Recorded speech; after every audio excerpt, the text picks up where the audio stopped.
to my dad. Because there's so many moments, like, where I feel like I needed him. Ooh, okay, guys. Episode number 3. Now, I know I said I was going to do some Q&As, which I definitely am going to do throughout my episodes, but right now, I was like, you know, since I'm just beginning with this podcast, why not talk about something that really molded me into the woman I am today? Like, what makes Vanessa? And wow, as I say that, I think about the person that I want to talk about today, and that is my father. And I think about, like, you know, at the end of the day, like, everything that led me to this moment, I feel like ultimately, like, overall, my dad would be so proud of me. Because he called it as a little girl. He'd be like, my daughter's gonna be doing big things. Because he saw it in me. I always was like the oddball in the family. Like, I was always like the one that was gonna like take that risk of like putting myself out there, dancing, singing, whatever. I'm gonna do it. I don't even care if I'm not good at it. I'm doing it. So let's talk about that, man. This journey to lead me here and period in my life. And you're gonna hear me throughout all my podcasts reference him, because there's a lot of things I took from him and my mother. There's a lot of things I take from them. I'm grateful I got to grow up with both my parents and learn so much from them and take away so much. But yeah, let's talk about it. All right, let's talk about it. I might get emotional. I really might. So that's why I'm like, do I really want to talk about it?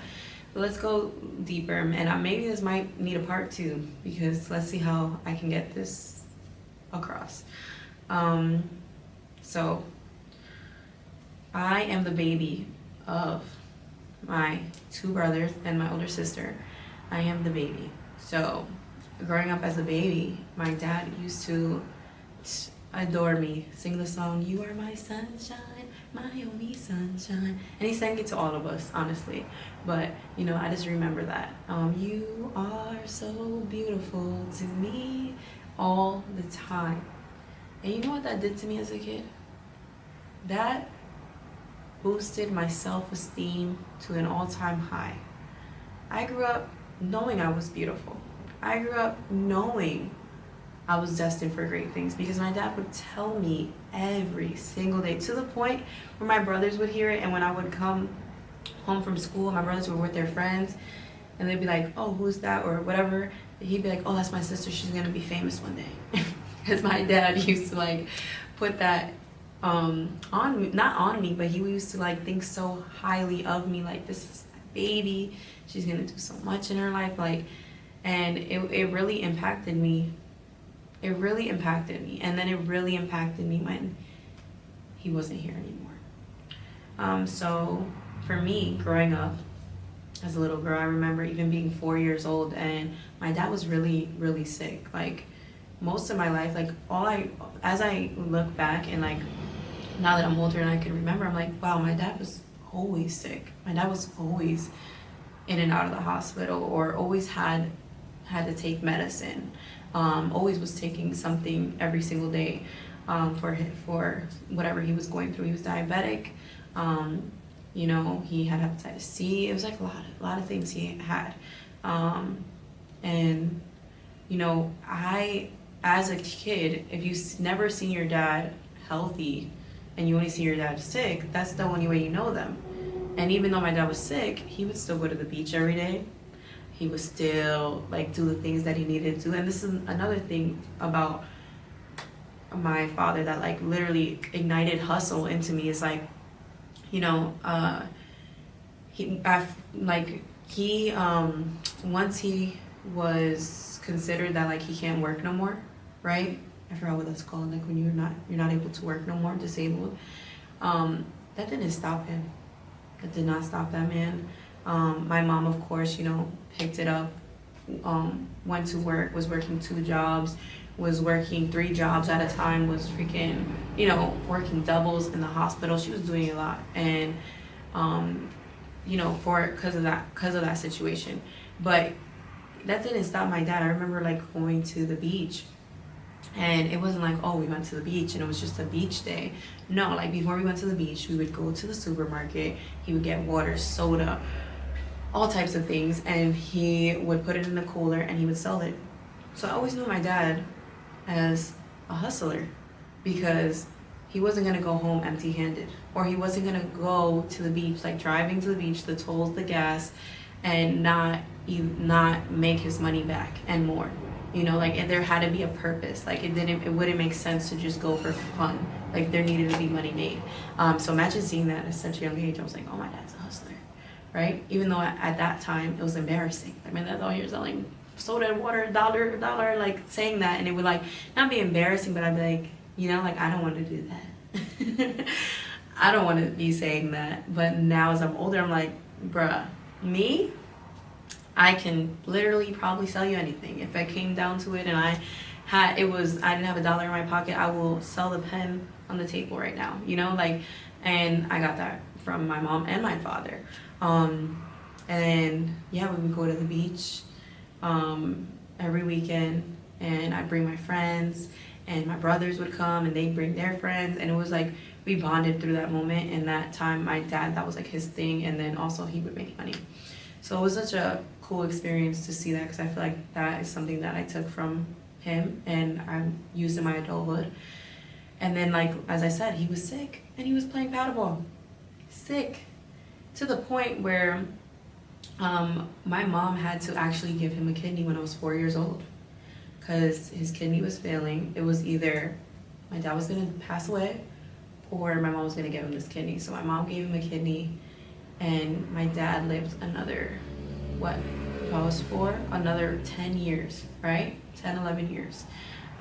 So shout out to my mom for loving my father unconditionally and doing that for him, because that's not something easy. My mom has a scar forever, which I know she doesn't even care, doesn't even mind. It would do it again in a heartbeat. But just, you know, the sacrifices you see your parents make, and you don't see like the extent of them until you're older, and you're like, wow, this is love. This is love. You know, because she did whatever she had to do because she knew we needed him, right? She needed him. We were all babies. If I was 4, my brother was 8, and my other brother was like 6 or 7. Like, we all needed him, right? If I was 4, then that means my sister's like 13 years older than me, so 17. Right? Yeah, so that so in that time he was better. He was diabetic, so they did end up amputating his feet. Like, look how resilient this man was. They amputated his feet. So I don't know if anyone knows this, but like, if you take off your feet, like, you're not balanced. Like, it's hard to balance yourself. My dad used to like figure it out, put like socks in his shoes and all of that, and he would still go to the beach and still play paddleball. Like, nothing was stopping him, and still make his money, and still find a hustle, and still find a way to come home. And every Mother's Day, every birthday, every holiday, everything, always never came home empty-handed, always showed my mom love, never did the why me, why is this happening to me, never. I never seen my father complain once in front of me. Maybe people have other stories. And in front of me, that man never complained. He always left it to God. He always, whenever he was in pain, because if you amputate your feet, there's nerves there. It's nerve damage, because it's like you feel like it's there even though it's not, and it's painful. And he would go through this pain because I would hear him as a little girl, and I would go over to help him, and he would pray and pray and pray. And this is why I'm such a believer like, this is like what made me even believe more in God at such a young age, was he would pray in front of me, and then the pain would go away, and he'd say, you see, Vanessa, that's how you know God is real, because I don't feel nothing. And he would pray, cry, pray, all that, going through pain, and then he wouldn't feel nothing. He'd feel like God like relieved his pain for that moment, or for a little bit, or whatever it was. So even that, what did I learn from that? Resilience. It doesn't matter. It doesn't matter what you're going through. It doesn't matter what's going on with you. You can figure it out. People are in worse situations than you, figuring it out. People are like just figuring it out. And my dad figured out how to get his ass back to the beach because that's where he wanted to be. Or whatever. He would not miss family parties. He would still not miss all these things. Like nothing could stop him. And I definitely can say I took that from him because nothing could stop me. Like nothing. Like I can go through so much and it's like my thoughts overpower my fear and I feel like I gotta do this, right? So that, and then, you know, growing up as I got older, just the way my dad was with me, like I remember him, you know, he didn't make so much money with his little hustle that he had, but he would put me in acting classes in the city. And I'd be in acting classes, he'd go to the beach, he'd come pick me up, like, because I said I wanted to be an actress. I said I wanted to do this, and he, like, invested in me, and he believed in me, and he would take me places, like, even in the city, like, we would go to, like, just driving, like, just go to these nice places. When we drove back home, he would go through the back roads to see the big houses, and he would show me the houses, like, that he liked, and I would, like, oh my God, this is so cool. Oh my God, I would love to live in this house. And what did that show me? That showed me, what's that word? Possibility. It showed me, like, you know, even though we live where we live, which was not bad at all, you know, like we had a house, we had a backyard, we lived, you know, we all had our own, well, I had my own room, my brothers had a room together, and then they had their own room at some point, and then, like, you know, it wasn't a terrible life, but then he showed me these houses that are freaking huge mansions that I'm like, oh my God, there's so much more to life. Oh my God, this is so cool. And then another time, right before my dad passed away, and God is so good because he, like, gives you experiences that he leaves you with experiences so that you can always remember that person. And right before he passed away, I was 14 and he hit the lottery. My dad used to play the lottery all the time, and he would hit here and there, but this time I remember he hit like a little bit more than he usually would, maybe like 7,000, 10,000, I don't know what it was. And he was like, we're going to Disney World, I'm gonna take you to Disney World.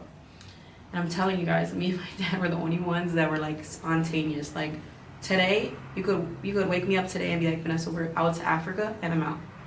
Now I have kids, so I'm like, as long as I got a babysitter, or as long as I could take them with me, I'm out. But if I didn't have babies, I'm out.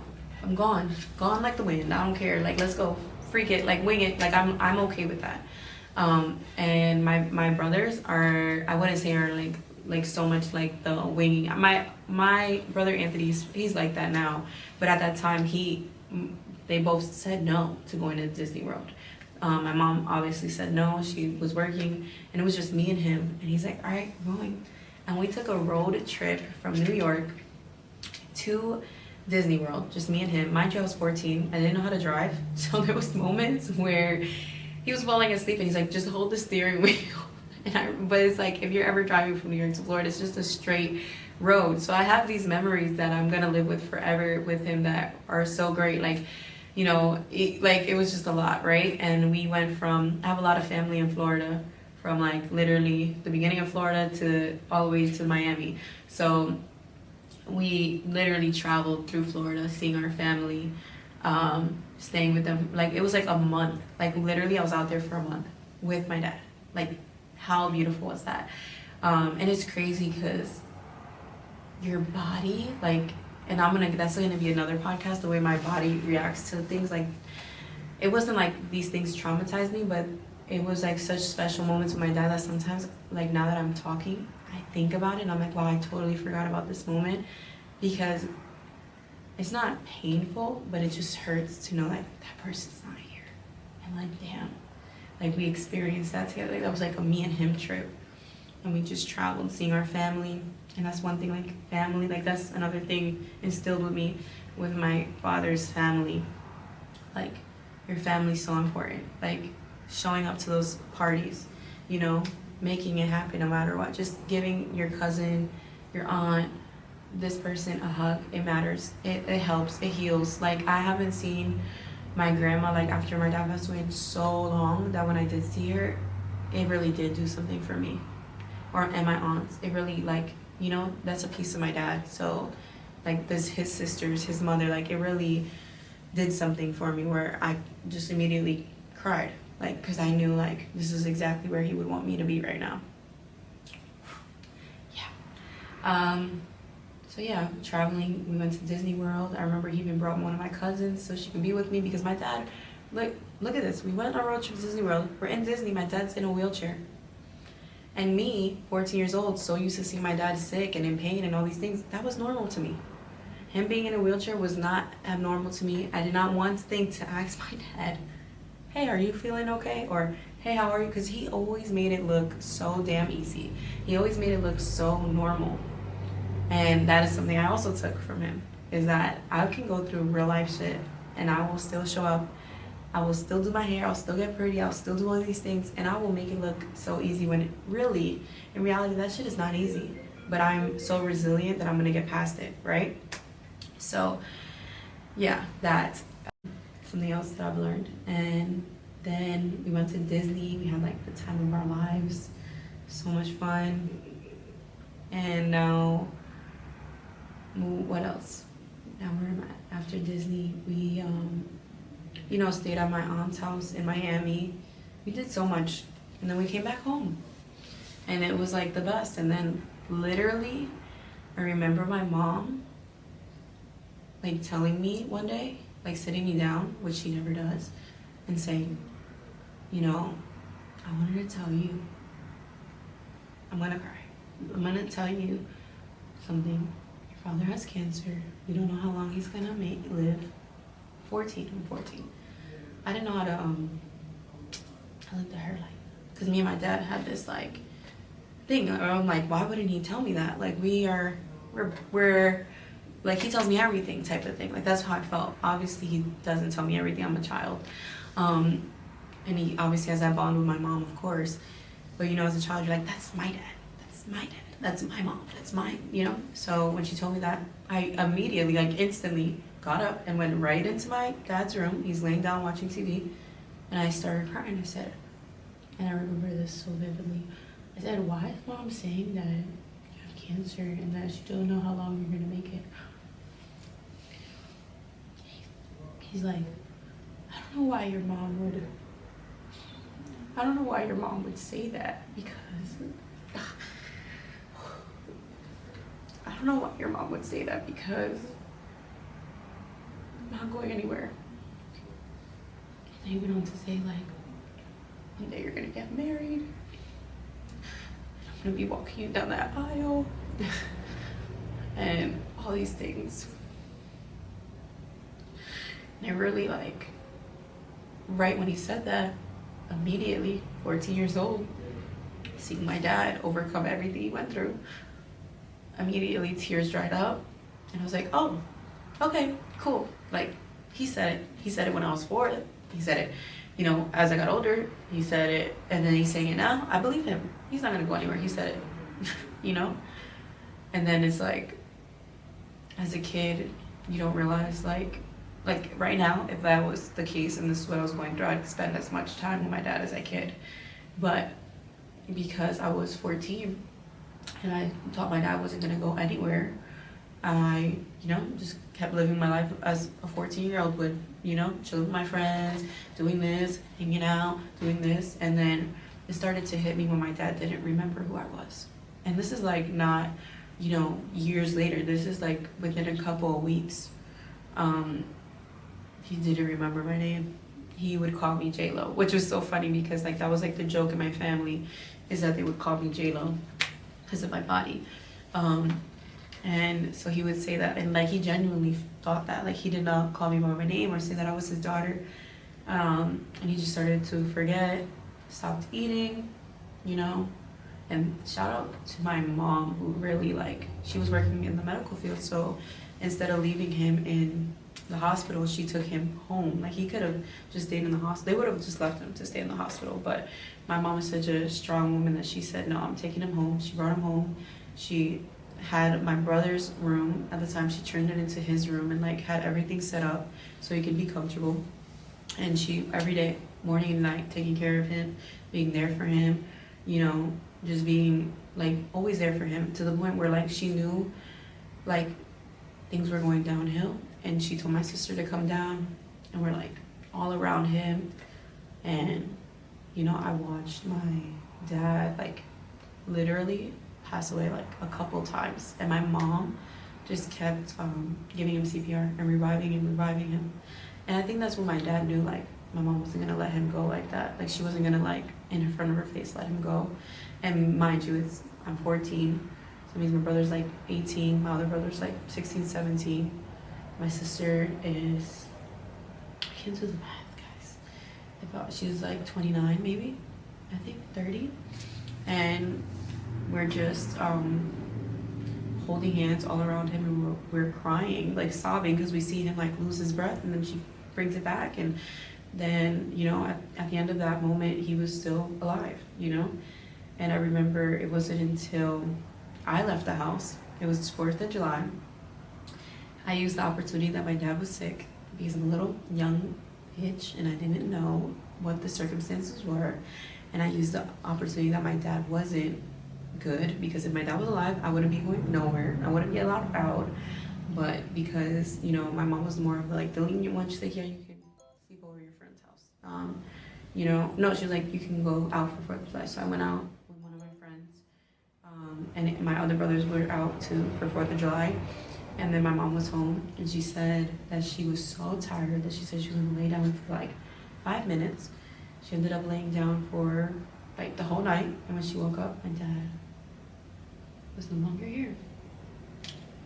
And I literally remember getting a phone call from one of my good friends, and she was like, she called me and she was like, are you okay? And I said, what do you mean? And she's like, what do you mean? You need to call your mom. So I called my mom. She said, the ambulance are here taking your father. You need to come home. I was 14. I didn't understand. Like, till this day I look back, and it's like I could see how people thought I was not empathetic to the moment. But I just came back home, and well, my friend that called me, she actually picked me up to bring me back home, and she said she was going to the pool. And I said, I want to go to the pool. I'll be right back. Like, I'm gonna go change and I'm gonna come back. I'm gonna go to the pool.